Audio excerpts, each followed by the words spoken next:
હવે મહાપુર બરોબર મોન એટલે મહાત્મા ગાંધી છે ને, હું પહેલા બહુ ખાતો. આ લીમડાના જે કમોળિયા આવે ને એની ભાજી હું પહેલા બહુ ખાતો. બહુ મજા આવે, ક્યારેક બનાવીને ખાજો, બહુ મજા આવે. એ ભાજી બનાવીને ખાવ. ભાજી બનાવીને ખાતા મહાત્મા ગાંધી કે મીઠું ખાતા હોય આપણે ગળું ખાતા હોય તો ત્યારે ક્યારેક કડવું કડવું ખાવું જોઈએ. તો મહાત્મા ગાંધી એ હારો જમવા એની હારો બેઠા અને મોનને હાથમાં લાકડી, અને એ વિદેશથી માણસ આવેલા એટલે એને જમવાનું પીરસ્યું એટલે ખાધું. એટલે જમવાની શરૂઆત કરી એટલે તરત ઓલા મહાત્મા ગાંધી આમ ઓલું જે બનાવેલી જે ભાજી હતી ને એને ખાઈ એટલે વિદેશી એણે ખાધું. એને ખાધું તો એને કડવું કડવું લાગ્યું.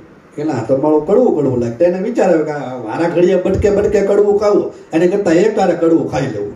તો એને આમ લઈ ગાઈને કડવું આખું એકારે ખાય. એકવાર ખાઈ ગયા ગાંધીજીએ આમ હોટે ફટકારીને આમ ઓર્ડર આપ્યો કે આને બહુ ભાવ્યું છે, બીજું લાવો. આમ કરી કે આ કે બહુ ભાવ્યું છે બીજો વાઇટ પાયો. એટલે કે આ કેમ કે તમને બહુ ભાવ્યું એટલે બીજું આવ્યું એમ. ને આવું ઘણી વાર મન છે ને આવું અધોગતિ લાવે. એને મન ન કહેવાય. આ તો ઓશોના પ્રવચનમાં સાંભળેલો દાખલો છે અને ઓશોએ કીધેલો છે એટલે કહીએ કે આપણે ગાંધીજી વિશે આવો દાખલો દેવો હોય તો અત્યારે સોશિયલ મીડિયા છે તરત વિરોધ થાય, તમે ક્યાં સાંભળ્યું, કેવી રીતે સાંભળ્યું. એટલે આપણે ઓશોના દાખલાના માધ્યમથી આપણે મૂળ મનની વાત નીકળી એટલે આપણે કહીએ કે બીજું કાંઈ કહેવાનો અર્થ નહીં. ભાઈ પાણી આપજો લો. તો મહાપુરુષો સંતો આપણને મન શું છે, મન કેમ કે મન કોને કેવું એની આપણને વાત કરે કે ક્યારે આપણે મૌન રહી શકીએ, કેમ મૌન રહી શકીએ અને મૌન શું છે.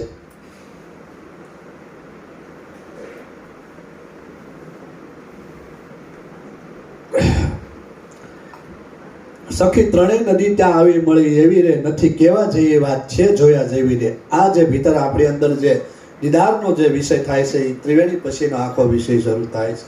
સખી ત્રિવેણીની માય તરવા પડવા જેવું રે, ત્રિવેણીની માય તરવા પડવા જેવું રે. હું કહું છું બેન આટલું કરજો રે. સખી નૂરતા અને સુરતા વાર્તાલાપ કરે કે સખી ત્રિવેણીની માય, આ જે તમારી અંદર જે ઈંગલા પિંગલા અને સૂક્ષ્મના આ ત્રણેય નાડીઓનો જે સંગમ થાય છે એમાં તરવા પડવા જેવું છે. એમાં પડવાનું છે પણ તરવાનું છે નહીં. એના હાવલા નથી મારવાનું. પાછો એ મુદ્દો હોવો જોઈએ, નકર પાછા ડખા થઈ જાય.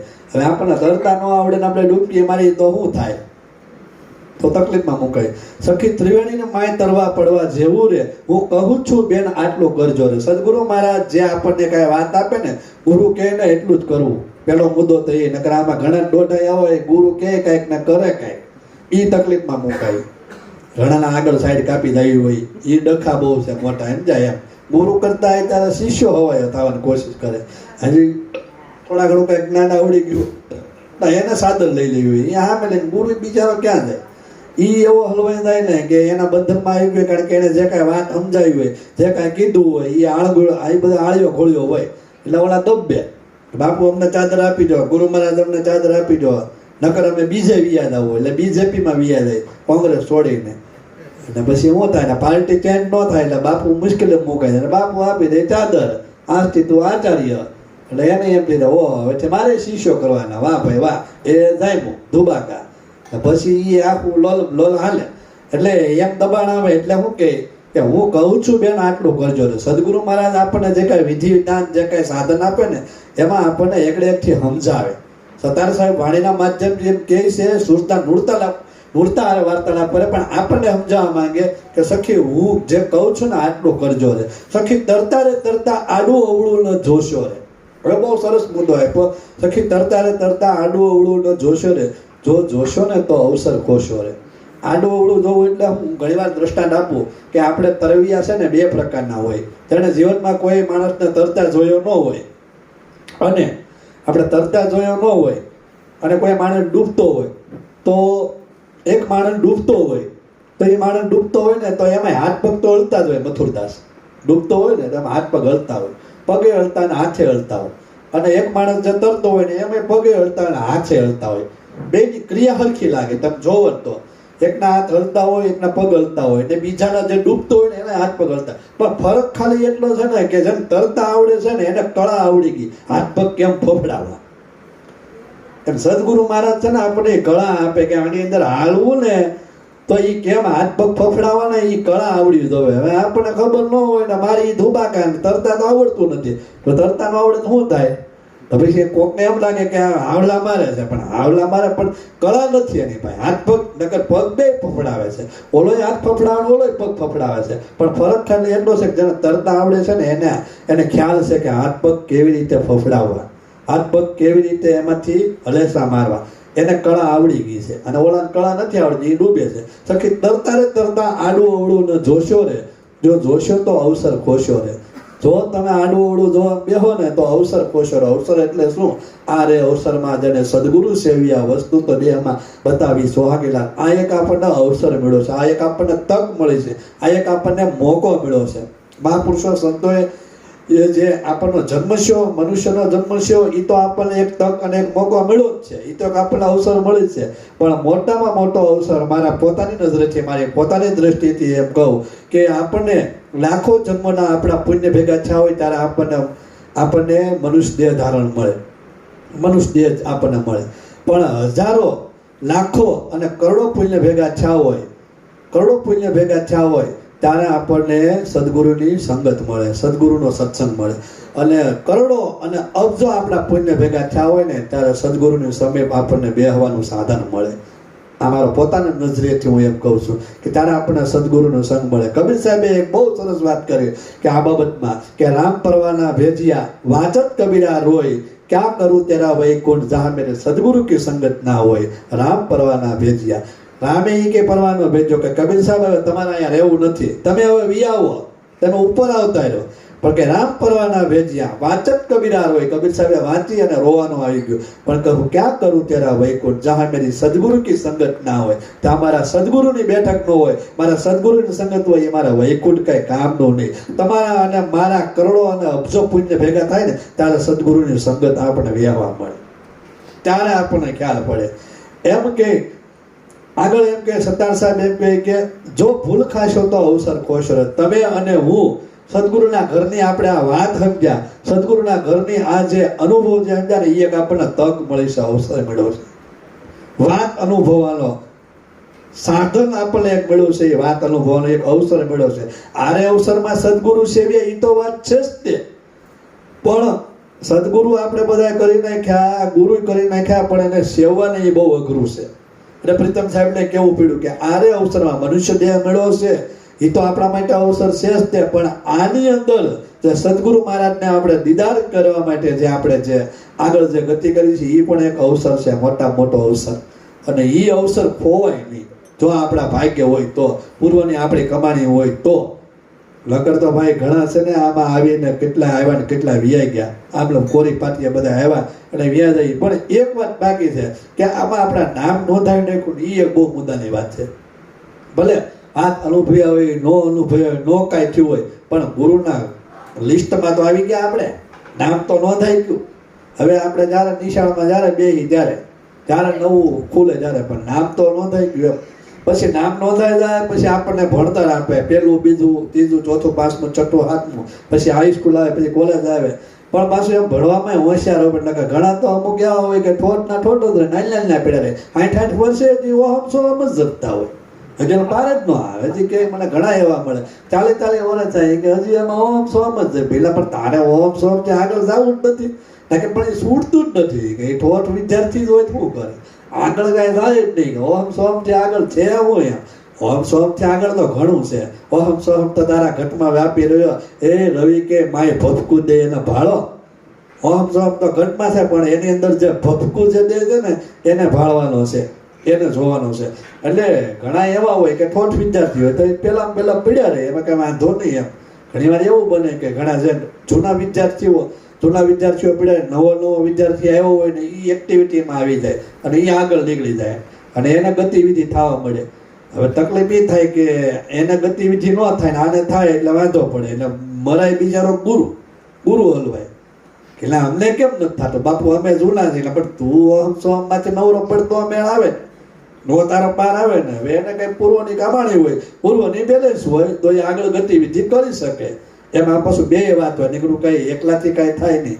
તો આ અવસર છે એ ખોવાની આપણને ના પડે છે. સખી તરતા રે તરતા આડું અવળું ન જોશો રે, જો જોશો તો ભૂલ ખાશો તો અવસર ખોશો રે. પછી હું કે આગળ સખી ત્રિવેણીની પાર પહોંચી જઈને રે તમે આગળ હાલજો બેન હિંમત દઈને રે. સખી ત્રિવેણીની પાર પહોંચી જઈને આખી રમત જે હું કહું એ આખી દીદારની છે. સત્તાર સાહેબ આપણને વાણીના માધ્યમથી, અનુભવના માધ્યમથી સ્ટેપ બાય સ્ટેપ આપણને કહે કે હવે પછીની ઘટના શું બનવાની છે, હવે પછી છે એ શું થવાનું છે. સખી ત્રિવેણીની પાર પહોંચી જઈને રે તમે આગળ હાલજો બેન હિંમત દઈને રે. તમે આગળ હાલજો બેન હિંમત દઈને, કારણ કે હવે છે ને ઈ ખેલ બધા અઘરા શરૂ થાય. શ્વાસ ઉશ્વાસની સાધના કરીએ કે નામ સ્મરણની સાધના કરીએ કે ઓહમ સોહમની સાધના કરીએ કે, પણ જ્યારે આ શ્વાસ જ્યારે ઉલટ ગતિ કરી અને ઉલટ સમાયો સુલટમાં, અને જ્યારે સુલટ ગતિ જ્યારે કરવા મળે ને ત્યારે આ છે ને શરીર આપણને ઠીકું લાગવા મળે, શરીરને ડર લાગવા મળે, ભય લાગવા મળે. અને આપણે બધાને છે ને મરવું છે બધાને, પણ મરવું કોઈને ગમતું નથી. જ્યારે જાય ત્યારે આપણે એમ થાય કે શ્વાસ ઉશ્વાસની ગતિ થંભી જાય, શ્વાસ ઉશ્વાસ બંને સ્થિર થઈ જાય. અને પછી જે કઈ ખેલ શરૂ થાય છે ને એ બધા સૂક્ષ્મના શ્વાસના, પ્રાણના અને સુરતાના ખેલ શરૂ થાય છે. સુરતાના સ્વરને ભાળે, નૂરતાનો રૂપ નિહાળે, બંકનાળે ધારાવાળી સખી સતવચન મારે. હવે આગળ શું કહે છે? સખી બંકનાળની વાટ વાંકી ચૂકી રે. જેમ મેરવાપાયા વાણી ગાય ને, બંકનાળની બજારમાં સુરતા નીચાને સડી, આ બંકનાળની બજારે સુરતા નીચા. સખી બંકનાળની વાટ વાંકી ચૂકી રે. હવે આખો વિષય જે આવ્યો છે એ બંકનાળનો વિષય આવ્યો.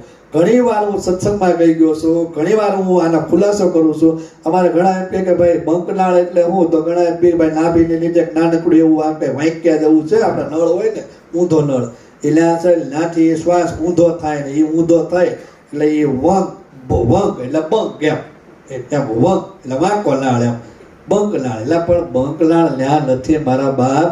બંકનાળ છે એ તમારા આજ્ઞા ચક્ર પછીની ઘટના છે. કેમ બંકનાળ છે આજ્ઞા ચક્ર પછી કેમ છે? તો અહીંયા જીવન સાહેબે શું કીધું કે નાભી કમળથી મોરલો આવેલો, ત્રિવેણીમાં સ્નાન થઈ, પછી વિના પાંખ ઉલટાયો, પછી બંકનાળે ઉલટાયો, પછી વિના પાંખ ઉડી જાય. નાભી કમળથી મોરલો આવેલો, ત્રિવેણીમાં જઈ સ્નાન કરી, ઈંગલા પિંગલા સૂક્ષ્મના ત્રિવેણીમાં સ્નાન કરી, આ જે નદીની વાત આવે એમાં સ્નાન કરી, પછી કે બંકનાળે ઉલટાયો, પછી વિના પાંખ ઉડી જાય. હવે બંકનાળ અહીંયા ત્રિવેણીમાં જે સ્નાન કરવાની વાત કરી તો પાછો હું ઈ આ પ્રાણ પાછો નીચેથી કે પાછો હેઠે આવે, એટલે ન્યા પાછો ઉલટ કરવા પાછો ઉપર ચડે. આખી ગતિ આખી ઉપરની છે. બંકનાળ છે એ આજ્ઞા પછીની ઘટના છે. જેને જોયું હોય ને ખબર હોય, ન જોયું હોય કાંઈ વાંધો નથી, એને હાલે રખાય. ન જોયું હોય ને અમારે કાંઈ બંકનાળ ફંકનાળની જરૂર નથી, ઘણા એમ કે, કારણ કે આ રસ્તો જ બધો અઘરો એવો છે, કાંટાળો જ રસ્તો છે. આપણે બધાને હપાટ મેદાન જોવે, આગળ આવશે હપાટ મેદાન, પણ પેલા આમાં નીકળવું પડે. પેલા આમાં નીકળો તો તમને સપાટ મેદાન ખ્યાલ પડે. પણ આ બધી વાત તો વાગી ચૂકી છે સર. કબીર સાહેબે કીધું બંકનાળ બાબતમાં, બંકનાળમાં એમ કહે કે સખે મારી સુરતા હાલી બ્રહ્માંડ આર પાર નીકળી ગઈ, પછી મારા દેહ તણું તો સઘળી હું તો વિસરી ગઈ. હવે આજે આખી વાત છે એ એમ કે સુરતા છે આખી બ્રહ્માંડ ફોડી નીકળી ગઈ, દેહનું ભાન બધું ભૂલાઈ જાય. પછી કે સખી આટલા સર્વ નિશાન આ બધા નીચેરા છે, એનાથી ઉચેરો છે એક સાહેબનો દેહ છે, એને ચડવો ઘણો બહુ મુશ્કેલ.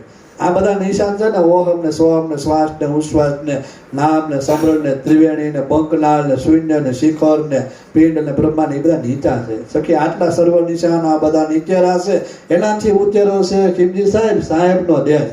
પણ મારું ચડવો બહુ અઘરો છે, મુશ્કેલ છે. અને આ કાંઈ લીપ બીપ કામ આવે એટલે આપણે કેમ ઓલા પર કહેતા મસૂરી કહેતા ને બધી યાદ આવતું હતું.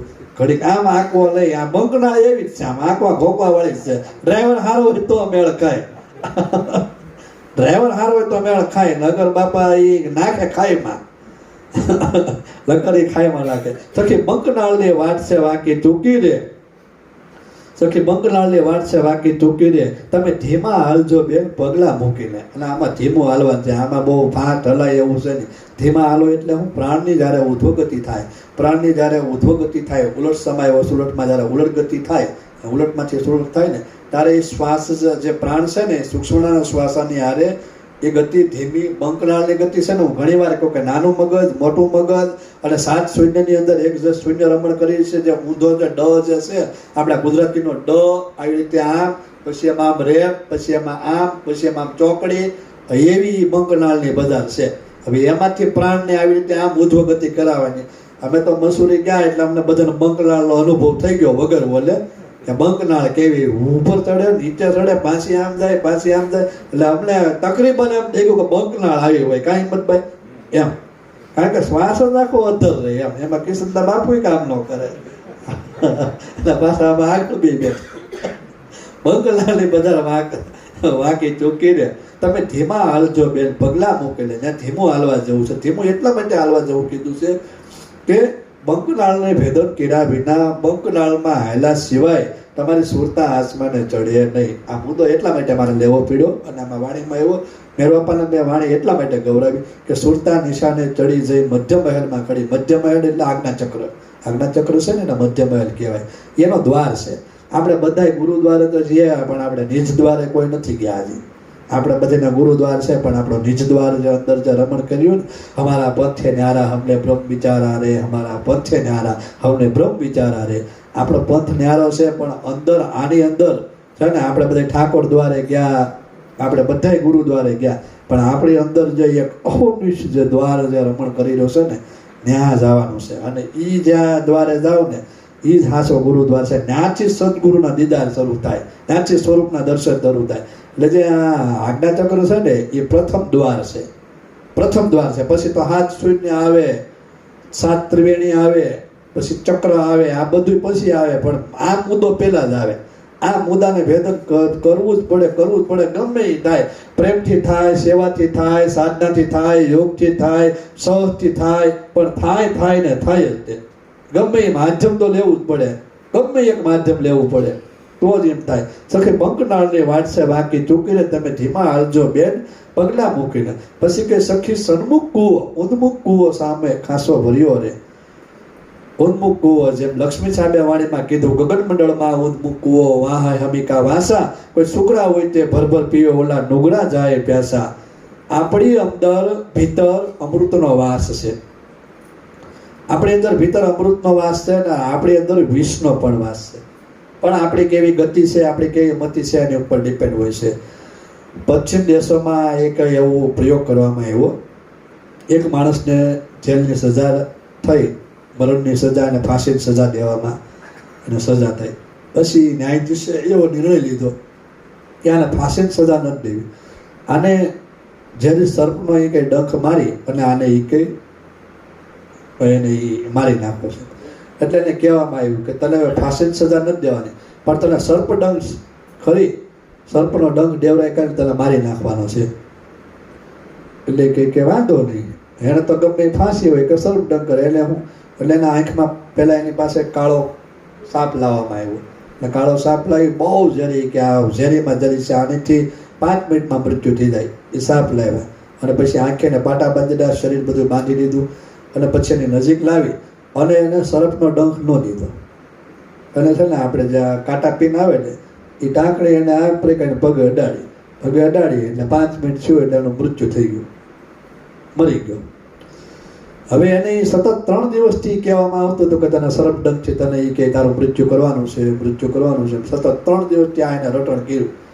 અને પછી જ્યારે ત્રીજા દિવસે સર્પ આમાં લાવી અને પાસે મૂક્યો, આંખે પાટા બાંધી દીધા, પણ એને કાંટા પીન મારી અને એને 5 મિનિટ થઈ એટલે મૃત્યુ થઈ ગયું. મૃત્યુ થઈ ગયું એટલે પછી એને લેબોરેટરીમાં લઈ ગયા કે આનું મૃત્યુ કેમ છે. સતત એના એકને રિમેમ્બર કરવામાં આવે કે તને સર્પથી તને ડંખ કરીને તને મારી નાખવામાં. એટલે એને ખાલી કાંટા પી નડી તોય એને એ કે એવું લાગ્યું કે મને સર્પે ડંખ કર્યો અને એ મરી ગયો. હવે નવાઈની વાત તો એ છે, જ્યારે લેબોરેટરી રિપોર્ટ કરવામાં આવ્યો તો એના આખા શરીરમાં છે ને ઝેર ચડી ગયું હતું, આખા શરીરમાં.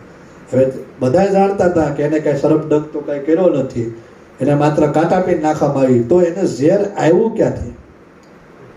માણસના શરીરમાં 2 પ્રકારના વિષયો છે, એક અમૃત પણ છે અને એક ઝેર પણ છે.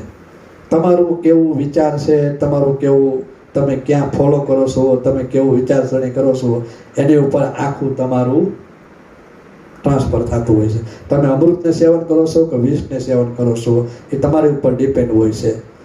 પણ એ અમૃત જે છે, આપણે બધા અહીંયા છે, આપણે અમૃતની કહાની સાંભળી, અમૃતની આપણે વાત કરી કે દેવતાઓની ને દાનવોની આપણે કથા સાંભળી. આપણે બધી કથા અમૃત કેવું છે કેમ છે કોઈ જોયું નથી, પણ અમૃત આપણી ભીતર પડ્યું છે. એ આપણી અંદર દેવ અને દાનવો બે રમણ કરી રહ્યા છે.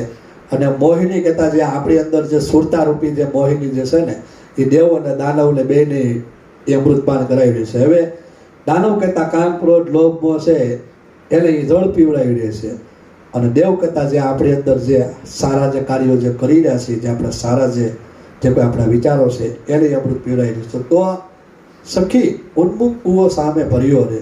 હવે આની અંદર જે ઉન્મુખ કૂવો જે છે એ એમ કે અમૃતનો ભર્યો છે. તો એ ઉન્મુખ કૂવો જે છે એ લક્ષ્મી સાહેબ એમ કે ગગનમંડળમાં ઉન્મુખ કૂવો વહા હે અમિકા વાસા, પણ કોઈ સુગરા હોય છે ભરભર પીવે, ઓલા નુગરા જાય પ્યાસા.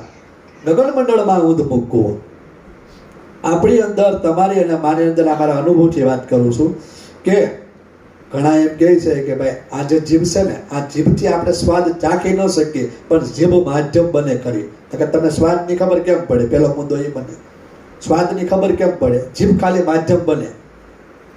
કારણ કે આ તો જીભ વિનાના ચાખ્યા મેં તો સ્વાદ, આ તો જીભ વિનાના સ્વાદ ચાખવાની વાત છે, પણ જીભ ખાલી માધ્યમ બને છે. જ્યારે તમે બ્રહ્મમુહૂર્તમાં, જ્યારે તમે યોગ, જ્યારે ધ્યાનમાં, જ્યારે સાટલામાં જ્યારે તમે બેઠા હો અને સાધનામાં જ્યારે તમે બેઠા હો, ત્યારે તમારી અંદર સહસ્ત્રસાર ચક્રથી ઉન્મુખ કૂવો જ્યારે જેને કહેવામાં આવે, એમાં જે સહસ્ત્રસાર ચક્રથી 1 3 થી 6 ના ગાળામાં, 3 થી 4 ના ગાળામાં, 3 થી 3.5 ના ગાળામાં, 3 થી 3.25 ના ગાળામાં, 3 થી 10 મિનિટના ગાળામાં, 3 થી 5 મિનિટ, 3 થી 5 મિનિટ, 1 મિનિટ અને અડધો મિનિટ, અને અડધો મિનિટ ને 10 સેકન્ડ, 5 સેકન્ડ અને 1 સેકન્ડ વારમાં આ ઘટના ઘટે. પણ એ તમને ખ્યાલ હોવું જોઈએ આ અમીરસની ઘટના ઘટે. અને જ્યારે એ અમીરસનો જ્યારે તમને સ્વાદ જ્યારે તમે માણો, ત્યારે વિશ્વમાં કોઈ એવું કોલ્ડ્રિંક ન હોય, વિશ્વમાં કોઈ એવું પીણું ન હોય એવો તમને સ્વાદ આવે, એવો તમને અનુભવ થાય. અખંડ અમે વર્ષે ગુરુજીના શહેરમાં, ત્યાં તો અનહદ સ્વાદ સંતો મેં તો ચાખ્યા. અખંડ અમે વર્ષે ગુરુજીના શહેરમાં, ત્યાં તો અનહદ સ્વાદ સંતો મેં ચાખ્યા. અનહદ સ્વાદ એટલા માટે શબ્દ પ્રયોગ કરવામાં કે બધા સ્વાદ એમાં આવી ગયા, તમામ રસ એમાં આવી ગયા. જેમ મધમાખી એમ કહે છે કે મધમાખી 75 લાખ ફળો ફૂલ બધાનો રસ ભેગો કરી અને એનું મધ જ્યારે બને છે, એ મધ કરતાંય પણ આ બધી મધ કરતા પણ મીઠું, એવો જ્યારે એ અમૃતનો જ્યારે અનુભવ થાય ને, ત્યારે લક્ષ્મી સાહેબ એમ કે ગગનમંડળમાં ઉન્મુખ કૂવો વહા હે અમિકા વાસા, પણ કોઈ સુગરા હોય છે ભરભર પીવે, નુગરા જાય પ્યાસા. હવે સુગરા હોય છે ભરભર પીવે એ શબ્દ હું લેવા પ્રયોગ કરવામાં આવ્યો? એ શબ્દ એટલા માટે પ્રયોગ કરવામાં કે ગુરુના બાળક બની જાય, ગુરુ પહેલી ઉપદેશ લઈ લે, શિષ્ય બની જાય, પણ અમૃતનો સ્વાદ જ્યાં સુધી ન આવ્યો હોય ત્યાં સુધી તમે ને હું નુગરા કહેવાય. એ અમૃતના સ્વાદના માણ્યો ન હોય, પિતા પૂર્ણ અનુભવ પ્રગટે અનંત નેત્ર ઉઘડે.